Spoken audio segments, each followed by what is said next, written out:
How would you like to reduce your fitness marketing time and still continue to attract ideal clients? Maybe attract more. Yes, please, right?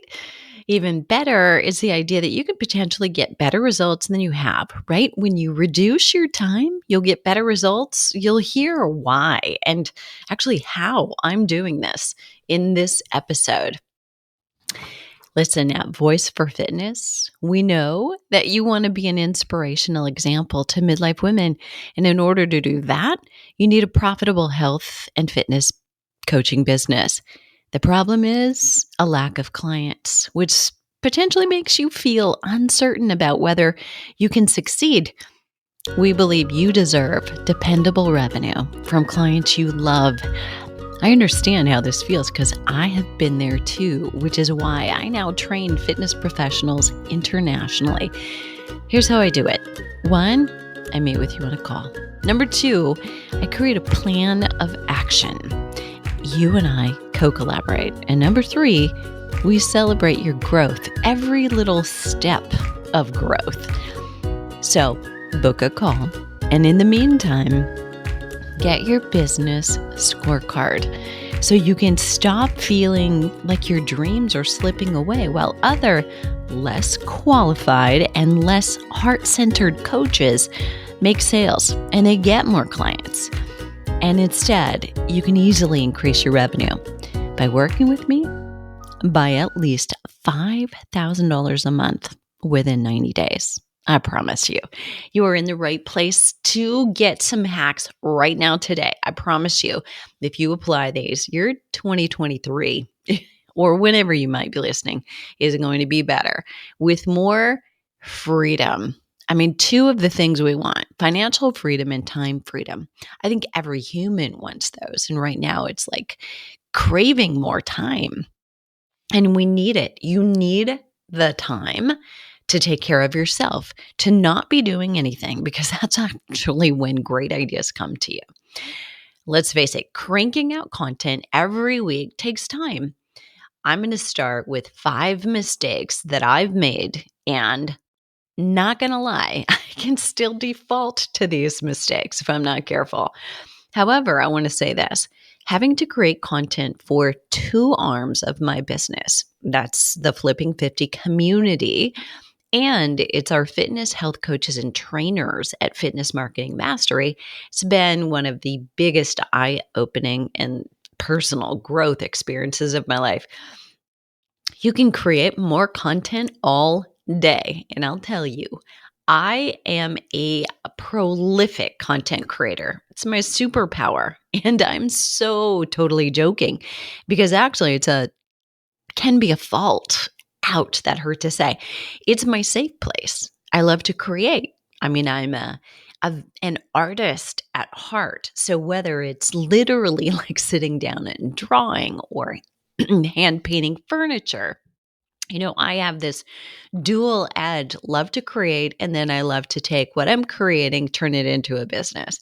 So I don't have hobbies. And I wouldn't say my business is a hobby. It's a thriving 6-figure a month business.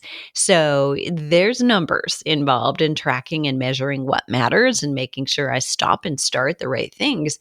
But, on a Sunday morning, I naturally will bury myself in content creation, like I'm writing. And, that is not because I'm behind or I don't have a book or a hike or something better to do. I truly love it. I've done this since before anybody was paying me to do it. But content creation, whether you're creating packages or services or blogs or podcasts that are not marketed, don't help you or I. How bizarre is that? Do you hear what I just said? I said that creating marketing copy that you don't market doesn't work. Yeah, that means the only way you can reduce your fitness marketing time and that you'll want to is if you get the content that you create is really good. It's really on target. And you can't do that if you're just like, oh my gosh, I don't have a podcast for this week, or the fam is going on vacation and they're gonna frown on the fact that I got to stay behind and get my podcast or my social media posted. So I need to get it done in advance. And you're like, pressure's on. I got to create something. Usually what you create in that moment is really not very good. Can we agree on that? So we have to do a little thought ahead of time about what it is you're going to create. But then when you do that and you create really good content, things that every client needs to hear before or early in their journey with working with you in whatever capacity that might be. And if it's there, now your job is to actually share it over and over and over again. Market the marketing content is exactly what I mean. You never want to create a podcast, post about it once or have it released on a Tuesday, and then never again share it again, talk about it again, link it to some other piece of content. You want it to be so good, you're using it 7 years from now. And I give you that number because it's 2023, early 2023.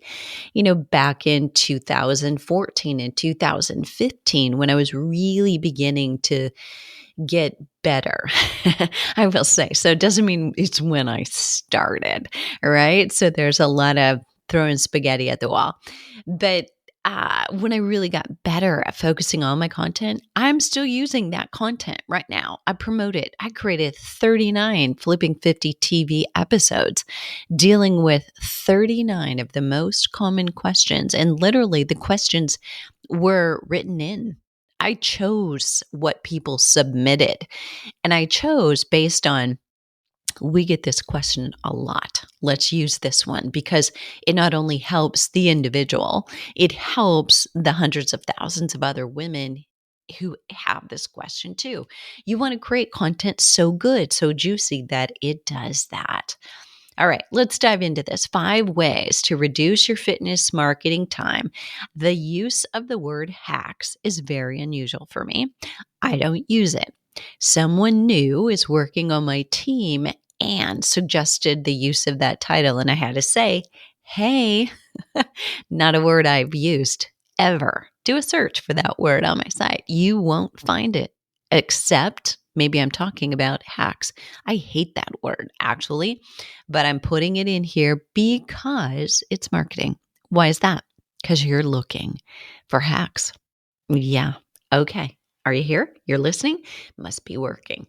All right. Number 1, script your videos. Don't just turn on the camera and riff. I know you can. You probably have the gift of gab. If you are a personal trainer, you're a fitness instructor, you're crossing over, you've done both, you probably love to talk. And you probably can talk about hydration and drinking water all day. You can probably talk about what to eat, healthy snacks. But hey, do not turn on that camera until you have an established audience and go live and you have people there who will ask questions. So number 1, live, just turning on the camera and talking or being ready for Q&A, not a good plan. Script your videos. When you start scripting, you may realize, as I really did, had the wake up call, I don't have one video here. I have 5. Like there's 5 little sound bites, 5 short videos. And imagine, do you want one long video with 5 points in it where if you're watching your analytics anywhere, especially on YouTube, you can see people drop off like maybe at the 30-second mark, a lot of times for me, my early videos for sure, because I took too long of introducing me. And people were like mean girls saying, I got so tired of listening to you talk and you didn't get to the problem. And I was like, I got it. Thank you. Thank you very much. And they still, on videos that are like 7 years old, they're still commenting on that. And I'm like, do you have much to do today? I don't know. But there's Think about 100% viewing of a 2 to 3 minute video versus, you know, 20% viewing of a 7 minute or 10-minute video. Which one do you think is better? I mean, you want to kind of play back and forth, but if you can earn their trust in those short videos and get them to watch 60, 70, 80%, because it's really valuable, now when you do post a longer one, they will watch more of it. So think about that. But then you've got 5 short videos. You have more content than you thought, and you can drip it out over the next 2 to 3 weeks. And just don't want you to skip over what I just said. 5 short videos in the next 2 to 3 weeks. If I were doing Instagram, for instance, and I were posting reels, or you could do shorts in YouTube, but actually, I would treat shorts very, very differently. Shorts would be best created from a long form video, so you can get them to watch the long form video. But let's not go deep into that. 5 short videos now dripped out over 2 to 3 weeks. That means you don't have to put out a reel every single day. In fact, if you do, you're cannibalizing on your video from yesterday because you need to leave it sit. You need to talk about it. And what did I say? You have to market your marketing. So if you create a reel, then you share it in your stories that day right away. And then share it again tomorrow and say, hey, did you miss this? Comments coming in on this, you share the next day. And you're posting again to don't forget to watch this, but you're doing that in your stories. That's on the fly. I mean, that takes seconds. And yet you're giving yourself some lift. So watch what happens if you don't post another reel right away or even another anything on your timeline. Give it 2 to 3 days. I've sometimes given it 4 days because the numbers just keep going up. People are finding it, watching it, it's being recommended. That is gold. That's another way to reduce your time. And it all comes from starting to script your videos and realizing, oh my gosh, I'm talking about the benefits of X, Y, and Z, and there are 7 benefits. Well, is that one video? Or is it maybe you do one that's super short, going into each one of those, just listing it, and then it's also 7 more that are taking time to dive into each one, right? So there's so many ways you can do this. Ultimately, later, you've created that content. You could have a really long post that's a carousel with those short little videos in it. I just gave you gold. I hope you replay this. Number 2, second way to reduce your fitness marketing time, batch record. So definitely, you've just done that script. You realized that what I thought was 5 points in one video, I'm going to do 5 short videos. Well, great. Sit down and do it all at once. It's easy when you've done that first script. And it's, not batch record. Maybe it's creating. So if you're not doing video, what I mean by that is you can batch anything. So maybe you're creating 12 photos of you, created in portrait, so it looks really good, and use different expressions of you. Or maybe you use your professional photography and you're creating different ways to use the same image in Canva. Maybe one is you from a distance. Maybe another is you close up. Maybe it's you in the left corner. Maybe it's you in the right corner. I don't know. So many ways to do that, right? And if you're using canva.com, becomes super easy. And that gives you different posts that you could use like all year long. So don't just think, oh, I've got 200 videos for my professional shoot. You probably don't. You probably have 1,000 because each one of those could be treated and used very, very differently. So if you're not already using Canva, you should do that, and then you're going to put those in a place where you can easily access them. And I will share right here where I share them. So your third way to reduce your marketing time is create posts in advance. That's what I'm doing. So what I'm talking about when you create those, I'm going to use this image. I'm going to use it 4 different ways over the course of maybe months so they don't seem to see the same thing over and over. But especially when you find a picture of you that they love, you're going to use that. And just a quick tip tucked in here, people like eyes, photos that show your eyes. I don't know if that is like an honesty thing. They feel like they can really see you. Maybe it's that they feel like you can really see them. But eyes tell emotions. So there you go. So create your posts in advance. I want to say this, however, I'm still of the school of thought that posts done in real time do better. So I will pick up my phone and I will post to Instagram in the morning if that's what I'm doing, or I will post to Facebook sometimes, less often. I will often use schedule there, and my team will. I post in real time, and they generally will schedule some things that are, say, podcast posting. But at one point, who didn't use something like Hootsuite or another third party scheduler? But even Facebook or Instagram now, they allow you to do in advance. And though they're popular, I generally don't. In fact, I don't use Instagram schedule in advance at all. And we do on a limited basis in Facebook. What I do is create the content that I'm going to use, meaning the graphic, or I have the video sitting on my desktop or in a folder. I don't always upload the video to Trello.com, Trello.com. So the content is there.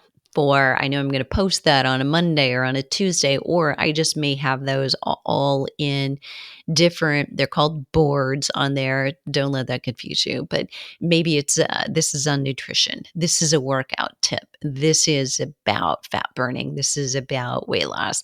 There could be different boards based on you and what you're doing and who you're talking to. But I will put it in there, including all of it. So if it's a platform that uses hashtags, I will do all the hashtags are already there. The post copy is already there, even to the extent that it may have the little emojis, whatever I might be using will already be there. So I'm not spending time doing that.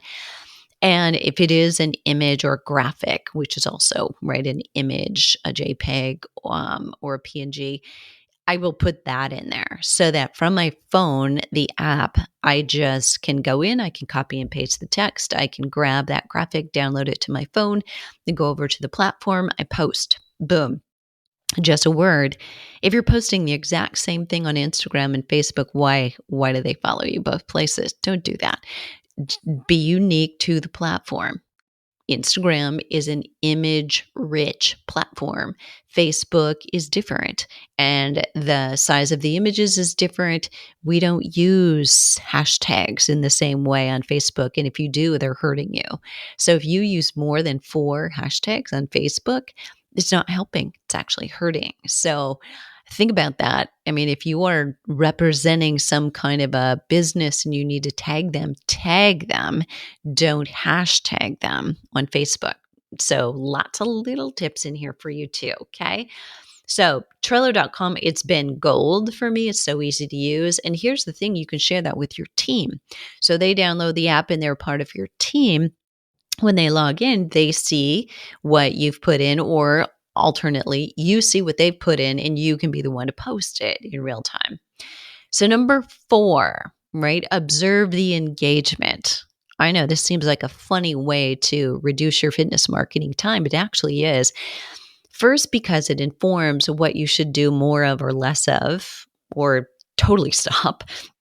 But also, you want to observe, and this is so important because this can be done in 15-minute increments every day. And what I mean by this, you're going to observe engagement, but you're going to go in and you're going to, if somebody has made a comment, taken the time to do that, you're going to respond back, ideally with a question, and you're going to also like it. Now, some people, I still find this is like maybe 5% of our community, but you can't mention them because they've got their settings that way.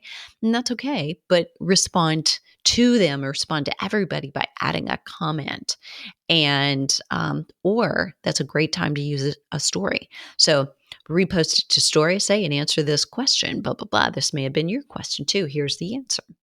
So that engagement with your posts is not the content creation. It's not having to write the script, deciding is this 1 or 5, recording it, post producing, because you know there's that if you're doing your own.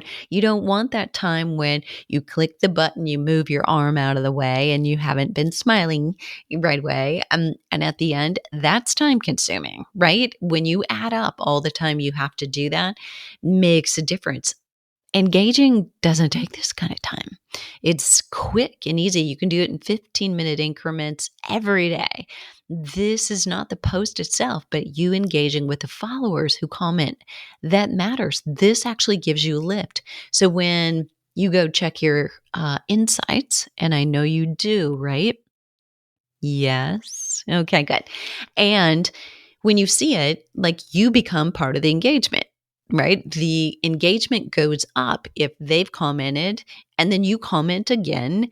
And often, if you ask a question, not if you make a statement like, good job, well done. No, no, you finish and you say, hey, congratulations, or you're welcome because they said thank you. Ask a question. Where in the world do you live? Where are you doing that? How is it going? How many times a week do you do blah blah blah? Ask a question. People are compelled and they will respond. Number 5 is think ahead. Now, I know this was like, if you write a script, you've got to be thinking a little bit, but think ahead is deeper than that. The more time you spend regularly before you go into production mode creating the content, the more reduction in the actual time creating it you'll have. I do this quote unquote think time while I'm lifting weights, though, or I do it while I'm taking a hike. It's the best time. I sometimes will also think right before I go to bed, like, what's a question that I want an answer to? And what would be the ideal treatment of this? And I'll just kind of riff on it, couple of ideas, brainstorm, put it down, and letting my head go to sleep thinking of it. Now, I'd have to say I don't necessarily wake up with, oh, that's the answer.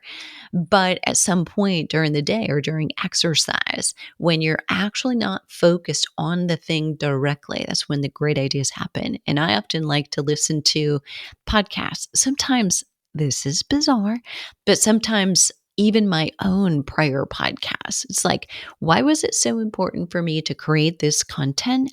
And then I'll listen to it and I'm like, that's why, because this is such a common question that we get. And it's a common sticking point. So that's why I did it. But those things will wiggle new ideas and creativity for me. So think about, when's your best think time? Think about what's coming up right now. So this is during think ahead, what I would plant in my seed for, say, today when I go for a hike on a Sunday, coming up right now in real time. So may not be true when you listen, but it doesn't matter. There is something else next month and the month after that.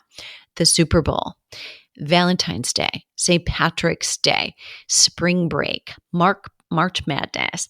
I mean, what do you want to do with each of those? Where could there be an opportunity for new content? You do want to kind of honor what's happening in real time. Every human in the world is aware of the Super Bowl. I mean, certainly in our United States, if that's where you're listening from, is aware of the Super Bowl. Now, they may not be football fans, but I mean, what has everybody done? They've made it okay for everyone to be involved, through fashion, or through parties, throwing fun cocktails, creating them, displays, buffets, foods, dips, appetizers. Even in our membership, our Flipping 50 membership, it is, Super Bowl party worthy foods. This month is what we're talking about, the makeovers that have occurred so that you can still have the nachos. You can still, have all the good stuff, but it's going to be a little bit different with the flip that we use at Flipping 50. So your gut actually feels good while you're eating it, and tomorrow as well. So think about what's your treatment. Do you want to talk about heart health? Do you want to talk about something else related to Valentine's Day? So think about what your future content is going to be. You don't want to be in the week, the day of, and realize, oh, we didn't prepare one, right? So, what are you launching next month and the month after that as well? What I like to think of is, what do your clients need to know before they realize they need what it is you're selling? And then, bottom line though, I use the word need, 4-letter word.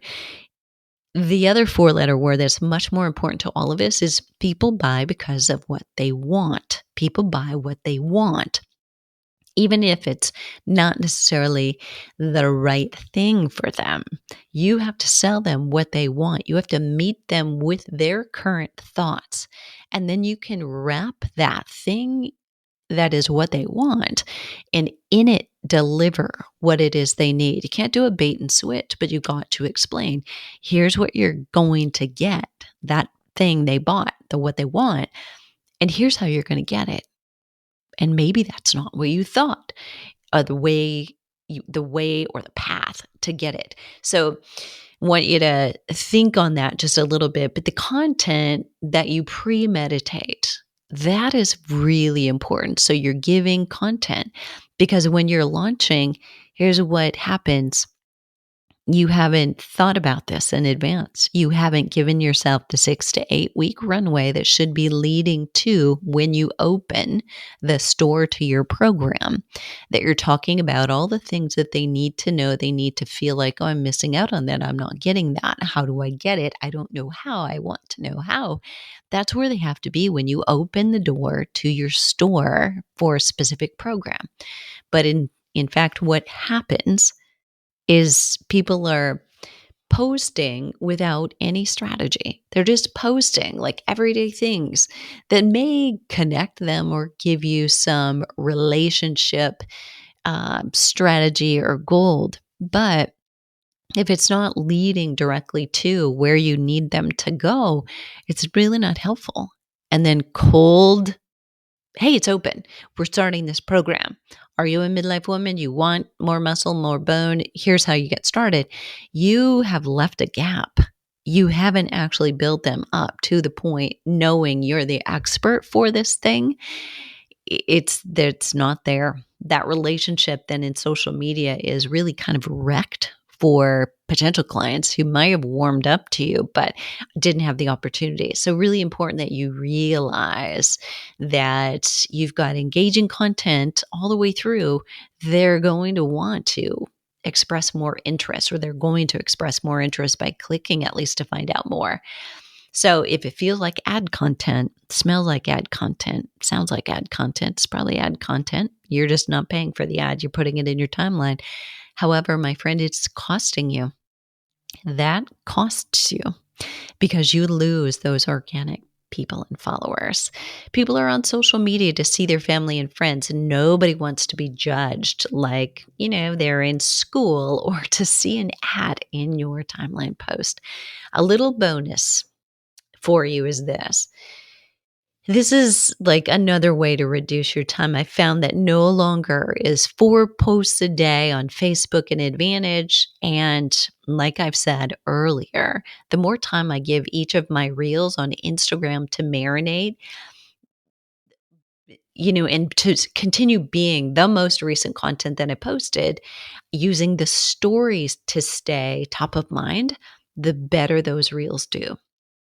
Because as soon as you post a new reel, a prior reel may continue to get some likes and shares. However, there's only a limited number of people who are actually going back and scrolling through your timeline to look at every reel you made. They're just seeing those in real time. REAL time, by the way. So you can reduce your fitness marketing time by posting less, as long as it's really good content. So that could work for you. Test it, right? Leave some more time. What about you? So it's a one-way street here, right? I'm pushing things out, but what ways do you find help you reduce your fitness marketing time? What works for you to get more leverage, not to lose any traction, maybe to gain it, in fact, but to reduce the time you have to spend doing it? I'd love to hear from you. You're going to find the show notes today at Fitness Marketing Mastery / reduce fitness marketing time. The whole thing, reduce fitness marketing time. And if this episode was valuable to you and you network, collaborate, work with other fitness instructors, other personal trainers, you manage them, and I've offered some value to you, would you please share it? Because it is so very important that those of us who are working, especially with midlife women, and you can apply these marketing strategies to any niche that you have, but I think we can all agree that midlife women influence so many others. And that if we take care of them, we are also, by the way, reinforcing our own best habits, because most of you are here and you are the demographic we're serving. We're going to have a better time. We influence more. We change healthcare by doing this. So if you would please share it with at least 3 people. I know you have 3 in your network of fitness instructors and trainers, and I would so appreciate it if you'd share. And what are you waiting for? The world needs all of us right now, more than ever.